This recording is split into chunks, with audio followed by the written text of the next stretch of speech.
एडोविला point channel में आपका स्वागत है। और आज की वर्कशीट है वर्कशीट नंबर 52। ये क्लास 10 एसएसटी की वर्कशीट है। तो चलिए आज की वर्कशीट करते हैं। और इस वर्कशीट में हमें भारत के राजनीतिक रेखा मानचित्र पर भारतीय राष्ट्रीय कांग्रेस के अधिवेशनों से संबंधित कुछ स्थलों को प्रदर्शित किया गया है। हाँ, उसकी पहचान कीजिए और उनके नाम लिखिए। और कह रहा है कि हाँ, तो बच्चों पहला काम जो आपको मानचित्र का करना है वह यह काम है कि भारत के राजनीतिक रेखा मानचित्र पर भारतीय राष्ट्रीय कांग्रेस के अधिवेशनों से संबंधित कुछ स्थलों को प्रदर्शित किया गया है। उनकी पहचान कीजिए और उनके नाम लिखिए। तो सबसे पहले आप यह समझिए कि भारतीय राष्ट्रीय कांग्रेस के अधिवेशन का मतलब क्या हुआ। तो सबसे पहले जब भारत में स्वतंत्रता की लड़ाई शुरू हुई थी तो भारत में ऐसी कोई भी संस्था नहीं थी जो पूरे भारतीय लेवल पर, ओके, मान लीजिए ये आपका भारत का मैप है, ठीक ना।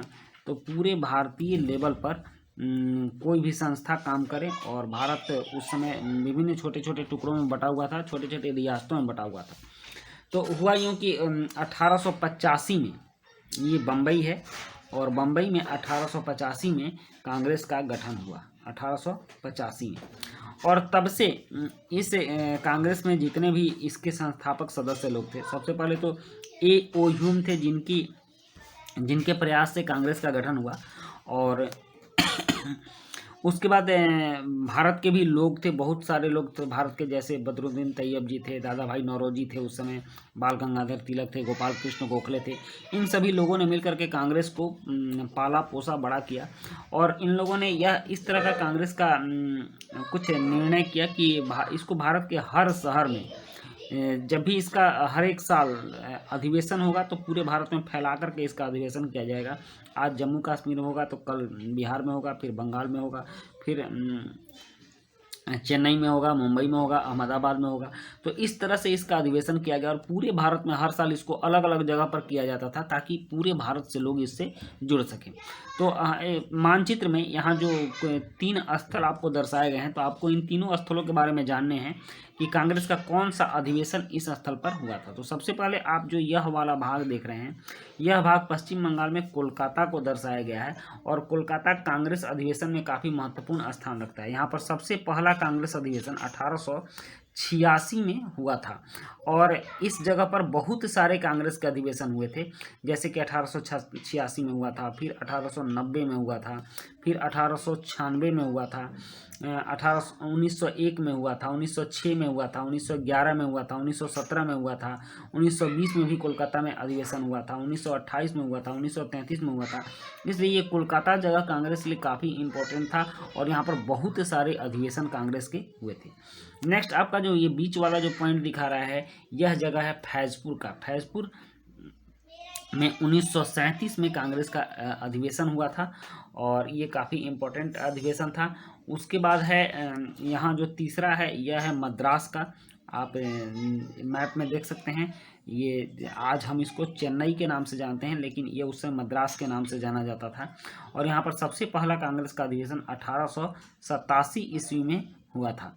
उसके बाद यहाँ भी बहुत सारे अधिवेशन हुए थे। 1887 में हुआ था, 1884 में हुआ था, फिर 1898 में हुआ था, 1903 में हुआ था, 1908 में हुआ था, 1914 में और 1927 में भी यहाँ पर कांग्रेस के अधिवेशन मद्रास में हुए थे। पूरे कांग्रेस की अवधि में 3 जगह बहुत अधिवेशन हुए थे। बम्बई में भी कांग्रेस का बहुत सारा अधिवेशन हुआ था, जैसे 1885 में तो बम्बई में कांग्रेस की आधारशिला ही रखी गई थी। कांग्रेस के एक संस्कृत विद्यालय में 1885 में सबसे पहला कांग्रेस का अधिवेशन हुआ था और यहीं पर कांग्रेस की नींव रखी गई, कांग्रेस नामक संस्था बनी थी। उसके बाद 1889 में कांग्रेस का अधिवेशन हुआ बम्बई में, और 1904 में भी कांग्रेस का अधिवेशन बम्बई में हुआ, 1915 में हुआ, 1918 में हुआ, 1934 में हुआ और 1942 में भी कांग्रेस का अधिवेशन हुआ। तो ये तीनों जगह कांग्रेस के अधिवेशन के लिए काफ़ी प्रमुख माने जाते हैं, महत्वपूर्ण माने जाते हैं। तो आपने समझ लिया कि कहाँ कहाँ कौन से अधिवेशन हुए।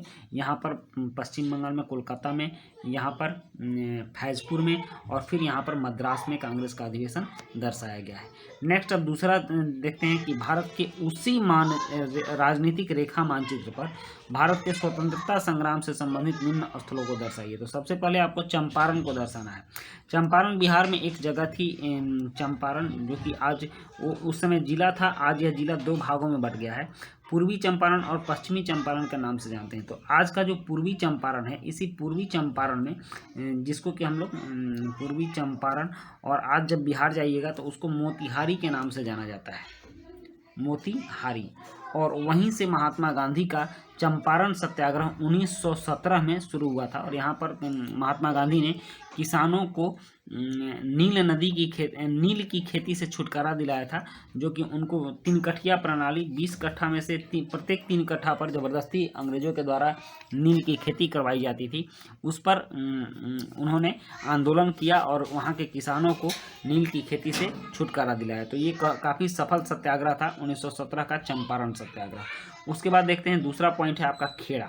खेड़ा भी यहाँ पर समुद्र के किनारे खेड़ा था, और खेड़ा सत्याग्रह भी हुआ था, और ये भी काफ़ी सफल रहा था भारतीय स्वतंत्रता संग्राम के इतिहास में।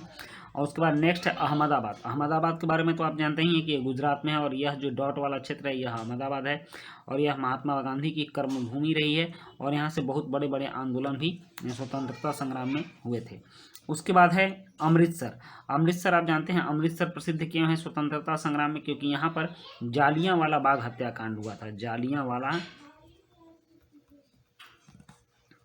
जालियांवाला बाग हत्याकांड। आप जानते हैं कि इस बाग में 1919 में जनरल डायर ने शांति प्रिय सभा कर रहे लोगों पर गोलियां चलाई और हजारों लोगों को निर्दोष ही मार दिया था। तो यह काफ़ी दिनों तक लोगों के दिलों में, भारतीय लोगों के दिलों में आज भी टीस उठती है उस बात को लेकर के। तो अमृतसर का यह जगह काफ़ी प्रसिद्ध है और यह बहुत फेमस हुआ था। उसके बाद है चौरी चौरा। चौरी चौरा उत्तर प्रदेश के गोरखपुर में, ये गोरखपुर इस क्षेत्र में पड़ता है, और ये 1920 में जब महात्मा गांधी ने असहयोग आंदोलन शुरू किया था तो उसके अंतिम चरण में लगभग 1921-22 में चौरी चौरा हत्याकांड हुआ था। और चौरी चौरा में कांग्रेसियों ने एक थाने में घुस करके और वहाँ 20-21 पुलिसकर्मी थे, उन लोगों को बंद करके आग लगा दिया था, जिससे कि वहाँ 20-21 पुलिसकर्मी जल गए थे। और इसी बात को लेकर के महात्मा गांधी ने असहयोग आंदोलन को वापस ले लिया था। तो इस तरह से ये चौरी चौरा कांड काफ़ी प्रसिद्ध हुआ, और आज भी यह उत्तर प्रदेश के गोरखपुर जिले में चौरी चौरा स्थित है। उसके बाद देखिए, उसके बाद है दांडी। दांडी तो काफ़ी प्रसिद्ध जगह है, और ये है दांडी आपके समुद्र के किनारे।